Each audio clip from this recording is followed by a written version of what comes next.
And we walked in, and this is what he said. I said, howdy, my name is Joe. This is my wife, April's son, Nathan. They're Jewish. Nathan just found out he's Jewish. I just found out my wife's Jewish, and I don't know anything about it, and neither do they. None of us know anything about this.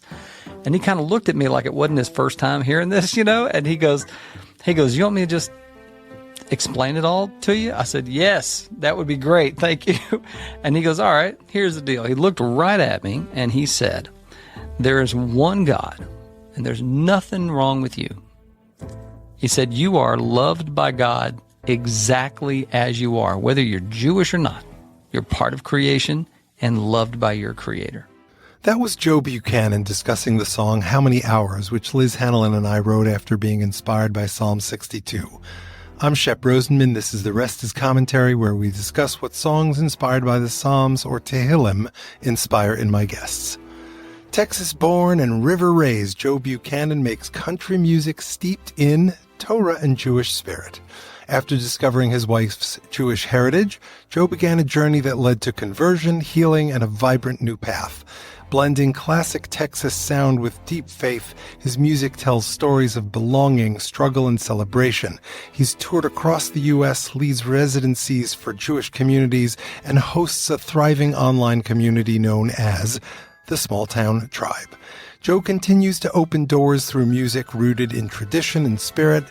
Joe and I spoke on the heels of the release of his awesome third album, Heaven and Earth. You can find his music wherever you can buy or stream music, or on his website, www.joebuchanan, music.com.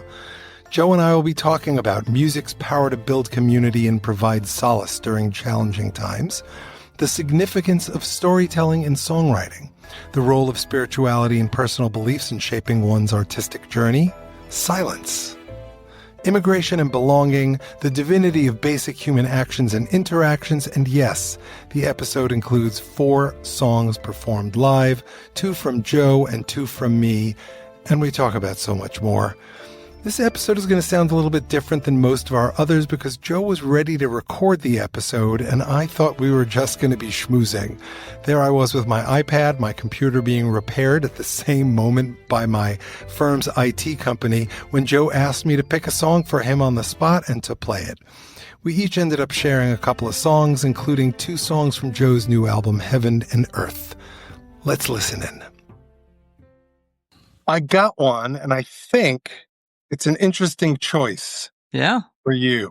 I think. Great. I'm here for it. Now, this is yours. You wrote this. This is something I wrote. That's correct. Great. So, wow, this is awesome. I wasn't expecting this. Oh. Well, this is fun, right? For sure. And what a beautiful way to begin a friendship. Oh, yeah. This one is based on Psalm 62. Okay.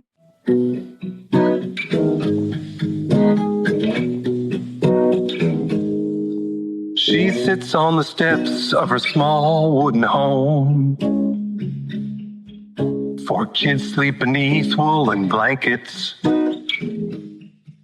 3 weeks since her husband walked down that road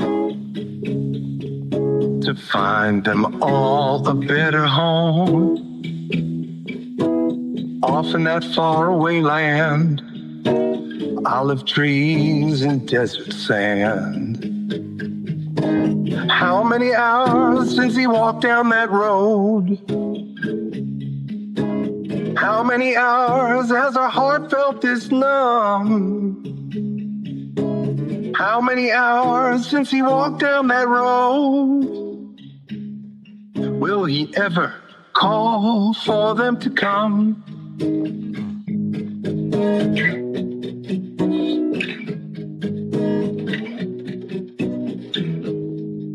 She sits on the steps of her small wooden home on the far bank of the winding Dnieper. Spring rains are here and the road is muddy. So many have traveled this path. Ghosts of countless footsteps, keeping her heart good company. How many hours hours since he walked down that road? How many hours has our heart felt this numb? How many hours since he walked down that road? Will he ever call for them to come?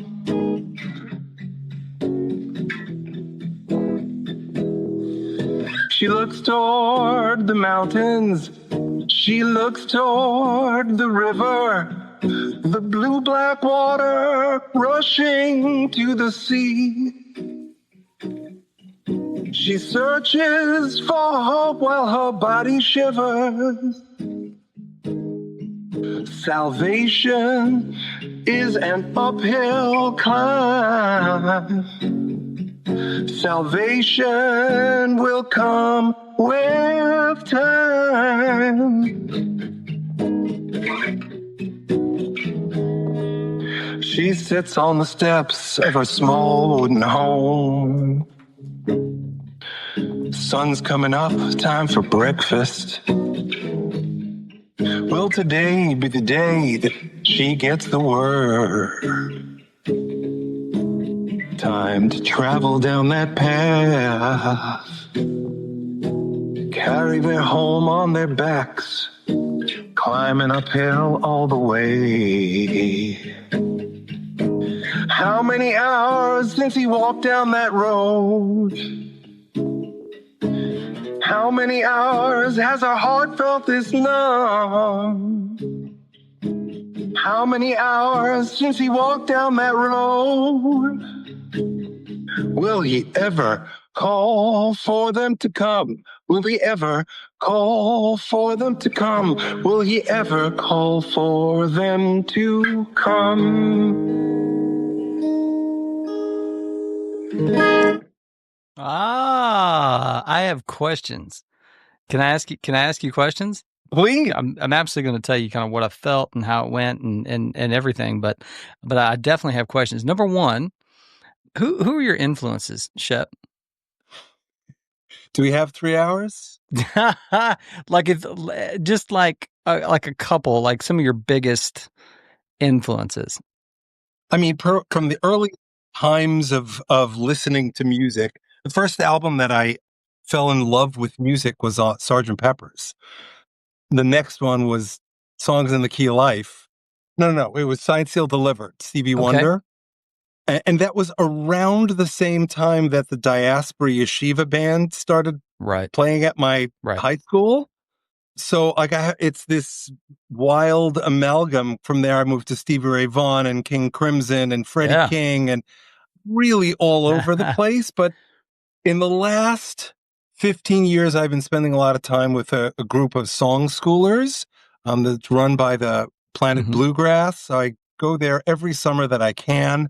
And so people from there have been influencing me a lot. Shanna in a Dress, Amy Speece, Ellis Delaney, Vance Gilbert, Paul Reisler. And so there's like my songwriting is all over the place. It's folky, it's bluesy, it's jazzy, it's progressive rock, and this one I think is one of the more songwritery ones. I mean, definitely has a very strong kind of songwriter feel to it. I also thought, and I don't know if you're a big fan of him, but there is, and obviously different depending on kind of how you're approaching each tune, but there is a grit and an honesty and a very listen to this kind of quality to the way that you tell the story in that song.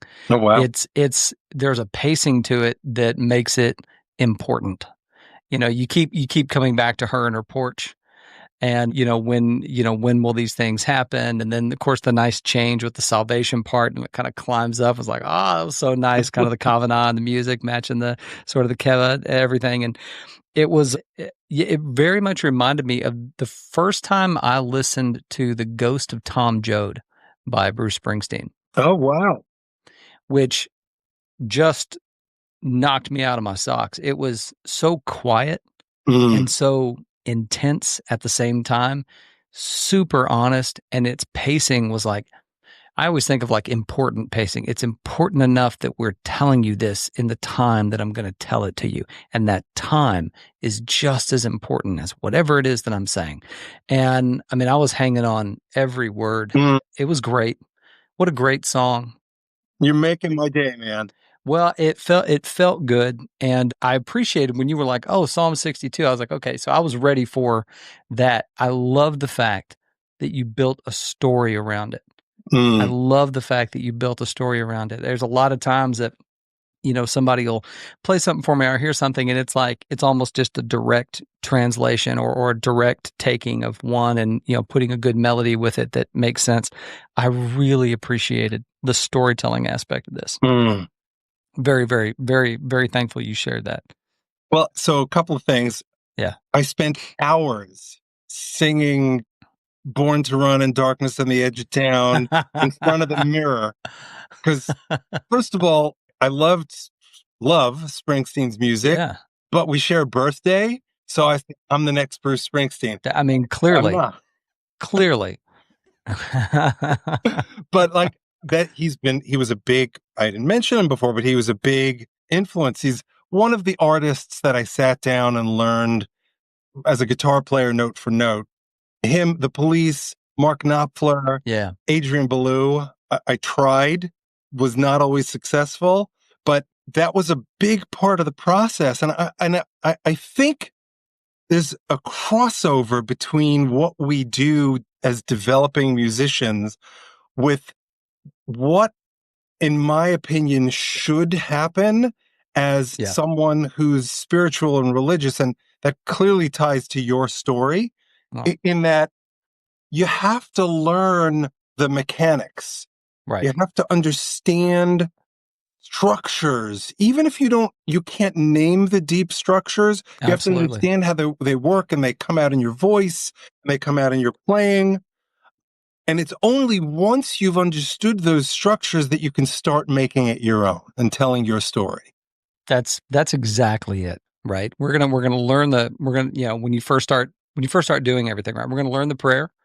We're gonna learn what it means, and then once you have that, you need to figure out, what does that mean to you, right? And where do you see yourself in it? And that will change over time.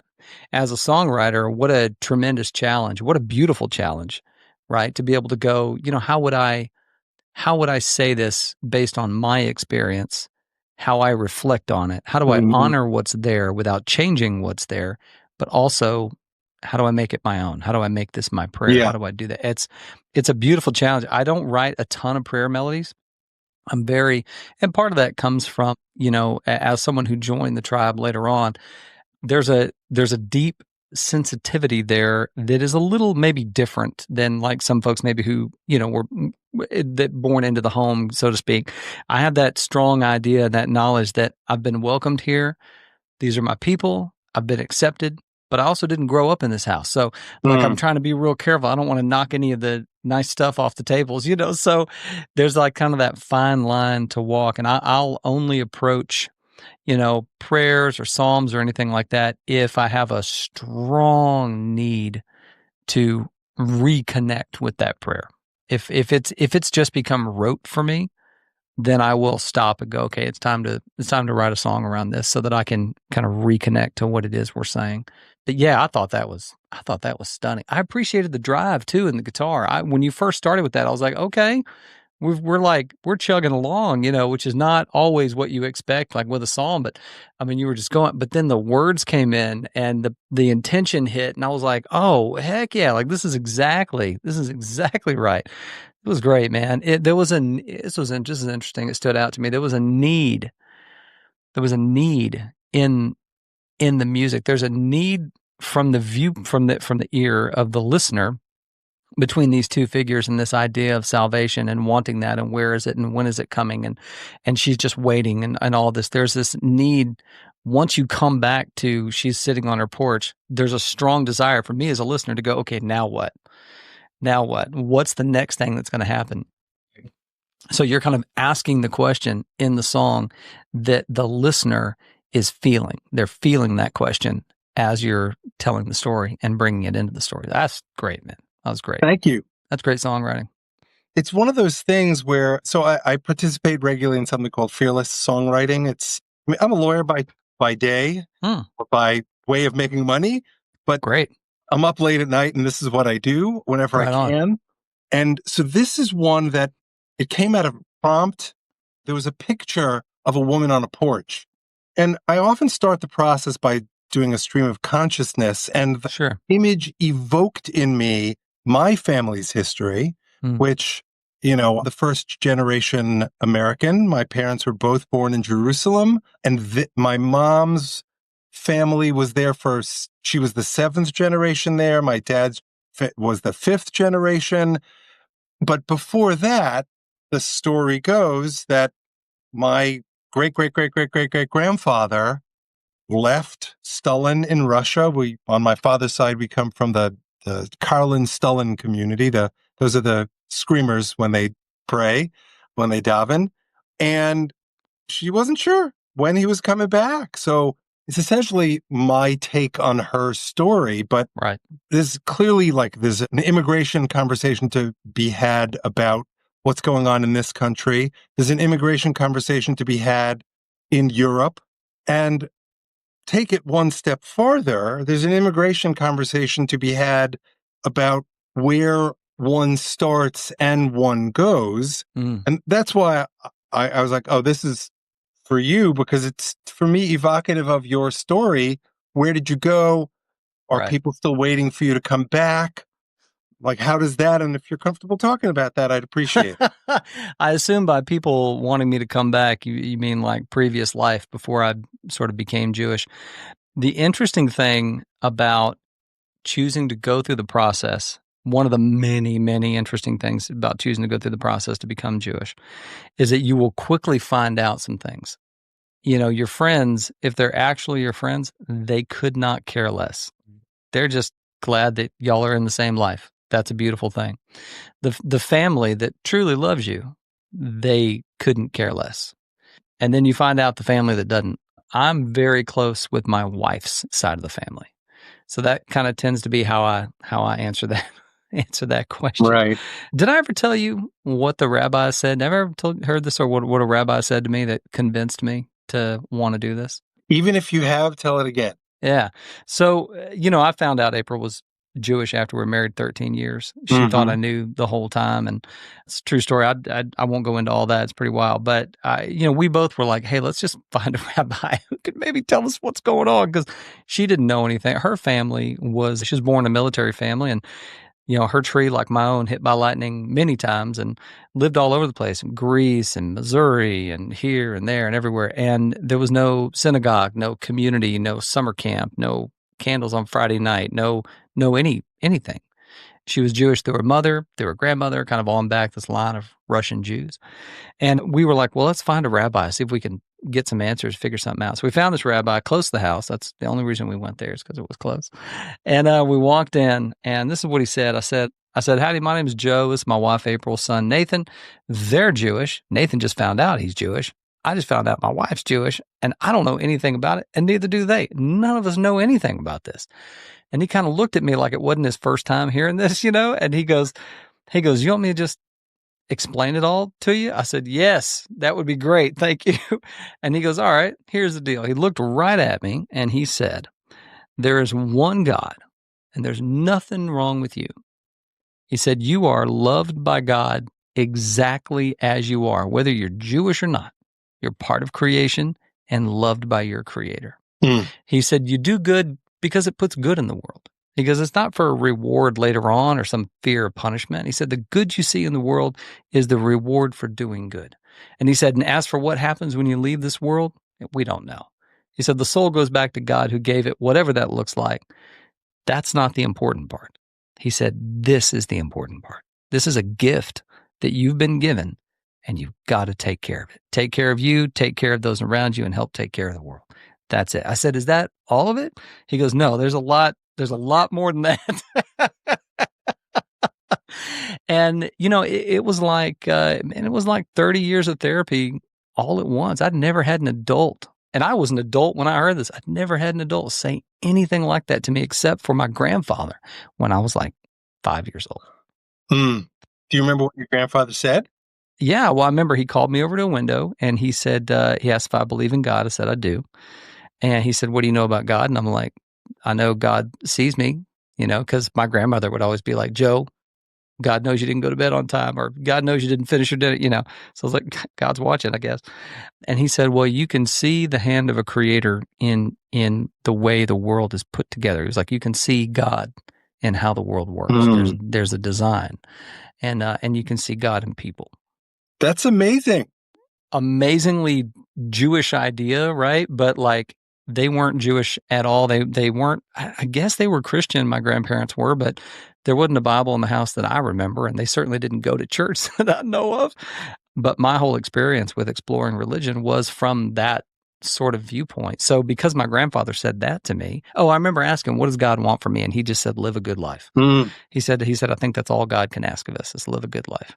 So I went to different houses of worship with that as my understanding of God, which runs counter to a lot of the things you find in a lot of places. So I was kind of that troublemaker kid, that would ask the wrong questions. I think you were asking the right question. I was asking absolutely the right questions, just not getting the right people to answer them. Yeah. And it wasn't until I found that rabbi who said what he did, Rabbi Stuart Federer in Houston. And man, I love that man so much. We're very, very close. We've been just great friends all these years. And that was his 1 foot moment, which I didn't think about at the time, but definitely his 1 foot moment. And he crushed it. He did a great job. For sure.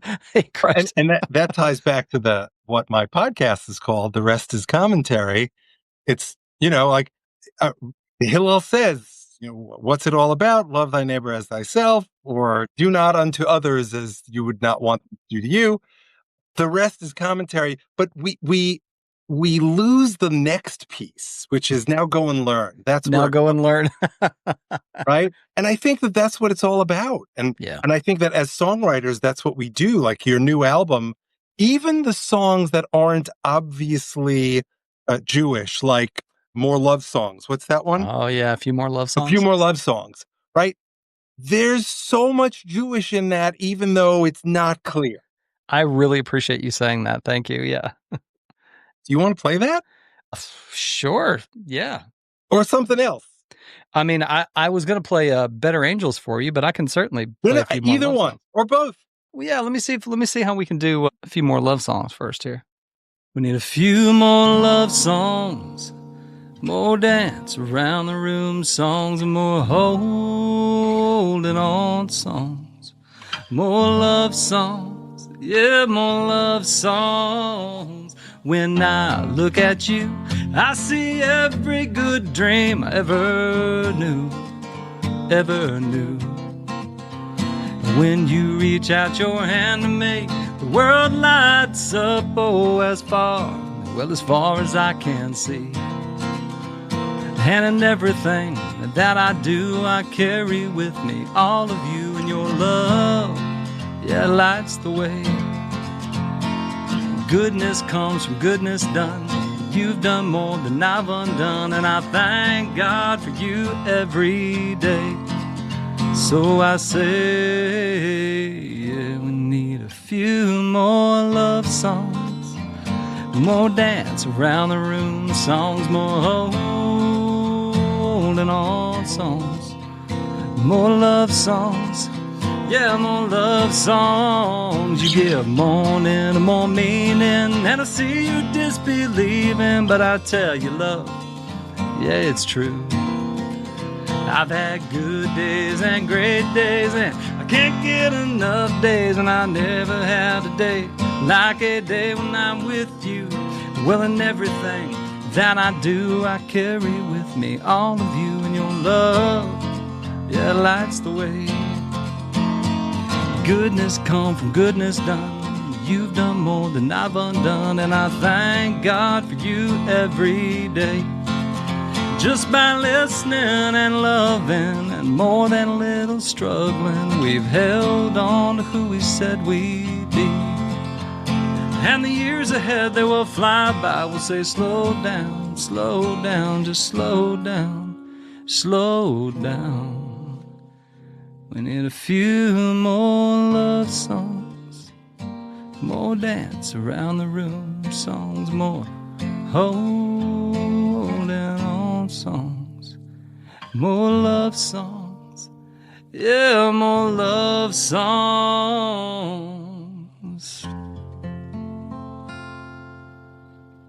I love that. Here's my experience of listening to this last album. I'm like, oh my God, this is the best song on the album. Oh my God, this is the best song on the album.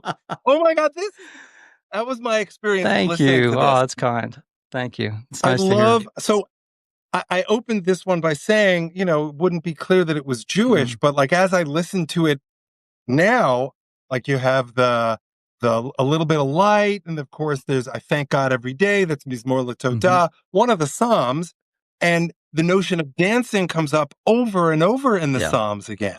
And the idea of goodness comes from goodness done. With the little kind of play on long-term relationships, you've done more than I've undone, and I love that line. Man. That's my favorite line. I think I texted that to you when we were DMing about this. But it ties back to what, I forget, what's your Houston rabbi's name? Oh, Rabbi Stuart Federow. Stuart Federow. And what was your grandfather's name? Paul Malone. Paul Malone. I called him Poppy. I had Poppy and Nanny.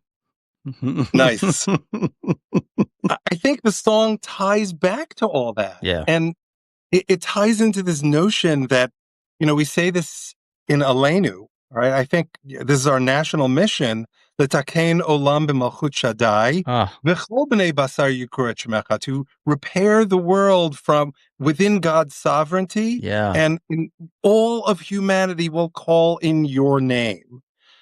And like there's no thou shalt be Jewish in that. Right. It's about action. 100%. It's about what are you doing and what do you do? And I love, that L'takein olam b'malchut Shaddai is, you don't hear that a lot in communities when they're doing the Aleinu or when we're in that moment. And I always say that kind of to myself if I'm up there leading a service or a part of it. Yeah. Have you written a song about that? Way back in the day, I worked it into a song called Repair, which I couldn't possibly play for you right now, but it's one of the lyrics in there because I was so hit with, I was like, yeah, that's it. I was like really fired up about it. But yeah, it's off the first album. And where can people find your music? Oh yeah, you can find it on Spotify or Amazon or Apple Music, any of those places. Our website is joebuchananmusic.com, and you can also find it on there. New album is it's called Heaven and Earth, and we're super proud of it. Yeah, as you should be. Thanks, man. Are you coming to LA anytime soon? Yeah, definitely coming back. I've got a lot of people reaching out about LA stuff, so it's definitely in 2026. I was in Tarzana not too long ago, in San Pedro not too long ago, so definitely coming back in 2026 some point. I can't tell you where yet, but I'll be there. Do you want to close us out with Better Angels? Sure. Yeah, I would love to. So I've spent a lot of time, and I've been blessed to spend a lot of time in communities over the last handful of years, and I've seen us meet in a lot of places. Do you mind if I set the tune up for you a little bit? Please. Okay. So, I've seen us gather in synagogues and backyards and, of course, camps and living rooms and, and side rooms and all kinds of stuff. And I've seen us gather in bars as well. I got invited to lead Shabbat in a bar called, I believe it was called the Rabbit Hole. And it was like a ton of people, a bunch of folks from the Jewish community all came out there. It was a full-on service. I mean, we had a big band and all that, and with the Ruach, and it was wild. Everybody stood up in the middle of the service. We're at the Baruch Hu, and they all faced the right direction. And I was like, we did it. I feel like we've accomplished something here in a bar room where we're doing Shabbat. It was great. Been there for about an hour, and we faced the right direction for the Baruch Hu. It's something else, but okay, hold on a second. Did it have anything to do with the fact that the Baruch Hu took place at a bar? I have never thought about that until you said it, but that is about the most perfect thing. That's the best part of that story. But I thought, in Shalom Aleichem, when we're singing that, we're talking about the inviting the angels in to come in and arrive in peace and depart in peace, but we're inviting in the presence of all this divine to come and see what we're doing and to be with us. And I thought, man, if God ever sends God's angels to look for me, I want to be wherever people are at, right? I want to be I want to be right down the street at the local hangout. I want to be wherever people are gathering up. That's where I want to spend my time. So we wrote a song around it, and it's called Better Angels. Well, if the angels, they come looking for me, they can find me here at the end of the street, where the broken-hearted people and the long-day folks meet, and nobody's watching what's on the TV. It's just how's it going, how you doing, and how have you been? Well, it's so darn good to see you again. What's been hard for you? What can I do? And if you just need a little silence, we got that too. Well, now the table's really something to write home about. It's just full of good food, and there's friends all about. Well, and nobody's wearing their Shabbos best. They just got on what they got on when they got dressed. And it's how's it going, how you doing, and how have you been? Well, it's so darn good to see you again. What's been hard for you? What can I do? What can I do? And if you just need a little silence, we got that too. Happiness a fickle feeling, and it comes and it goes. Chasing that's like trying to wrestle shadows. So don't spend all your days just chasing dead ends. Just make kindness your mantle, seek others, my friend. And it's how's it going, how you doing, and how have you been? Well, it's so darn good to see you again. What's been hard for you? What can I do? And if you just need a little silence, we got that too. If the angels, they come looking for me, they can find me here at the end of the street. I love that. Oh, thanks. At the end of the block in our place in Oxnard is a place called the Rudder Room. And my wife and I had very different experiences going there. She just saw the sawdust and smelled the beer. And I saw community, people connecting with each other. I ended up writing a song about it. Oh, beautiful. Yeah. It's late at the bar. Do you want to play it? Sure. But first I want to ask you a couple of questions. Oh, okay. I was struck by the image of silence. We got that too, because you don't think of that in these public spaces. Right. Can you say a little bit more about how you came to that? Yeah. I was really inspired for that part by the idea that we can spend time with each other and have quiet moments in conversation where we're just nearby. Sometimes without that kind of feeling the need to fill that space, just kind of sitting with somebody. Uh-huh. And sometimes you don't have to say a word. It's just like, I'm here and I got you, and it's all right just to be. And I was reminded of, there was this thing that, and not every community does it, but I know at Shar Shalom, when I was going there, and when Rabbi Federer was there, folks would stand for the Amidah, and we would do everything that we were doing around that. And he would say, and now, take, time for your private prayers, either from the Siddur or from your own heart. And whenever you're finished, feel free to sit down. And I was going to come back in with music after that, right, with an Oseh Shalom, but we would just wait for as long as it took, and people would still be standing. A bunch of people usually will sit at the same time, but there's a handful of people still standing, and nobody would when are they going to sit? Everyone just kind of would look at each other and smile and just very quietly take in the space. And you would see people just looking around the room at things maybe they hadn't noticed before. They're studying the Ner Tamid, or they're just kind of smiling at each other and waving across the room. Complete silence while people were in the midst of it was so beautiful. Yeah. It didn't take long, but people would just hold that space. And I thought, man, there's got to be room for just quiet being together. Yeah, I love that. And it brings back the Lataken Olam B'Malchut Shaddai. You're repairing, your people are calling out God's name through supporting each other and letting them be in God's space.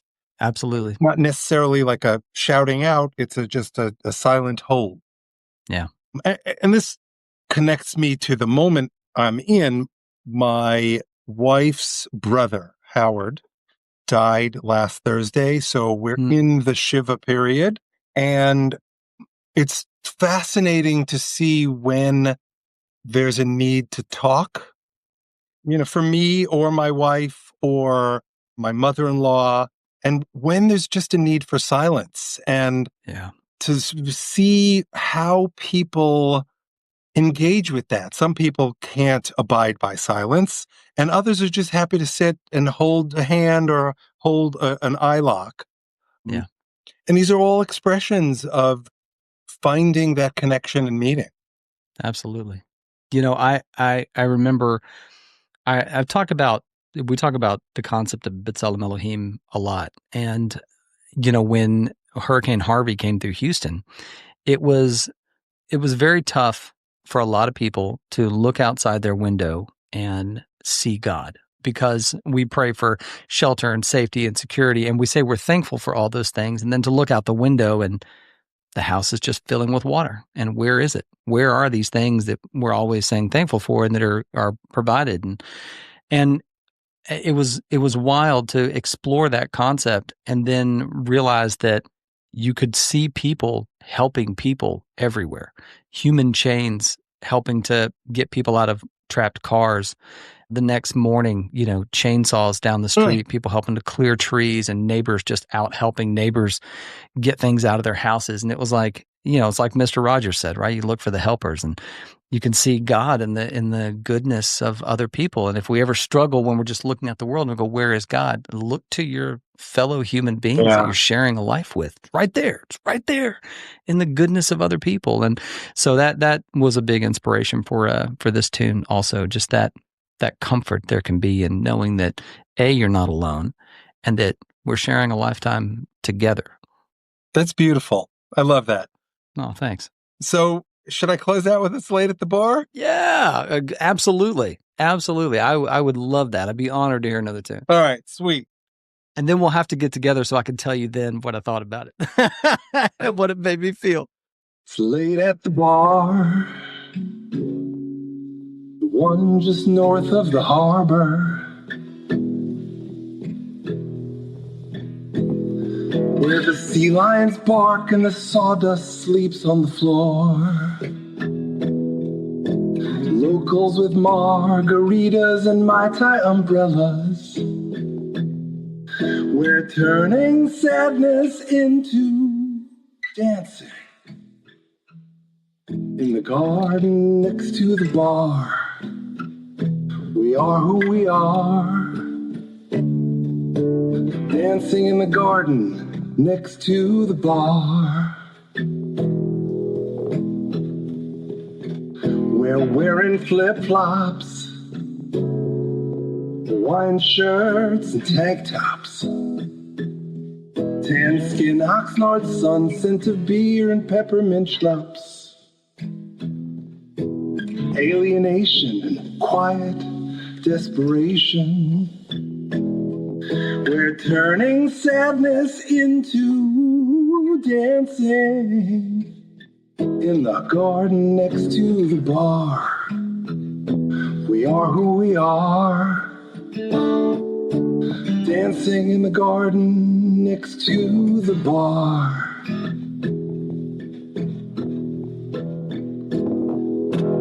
Weeping sometimes endures for a night, but joy comes back in the morning light.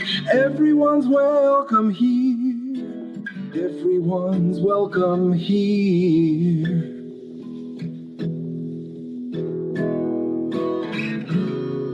We've all taken root, do-gooder and empty suit.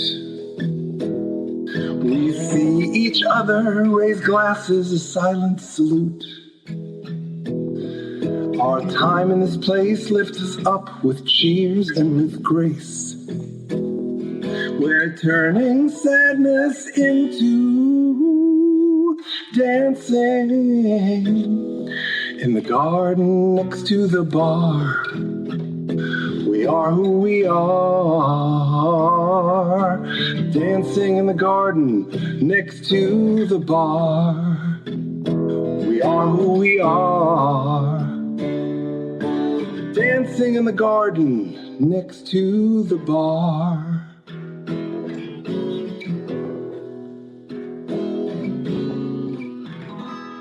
Oh, I love it. I love it. Come on. You have a kind of an easy, natural way about the way that you, the way that you, at least the last two songs that I've heard.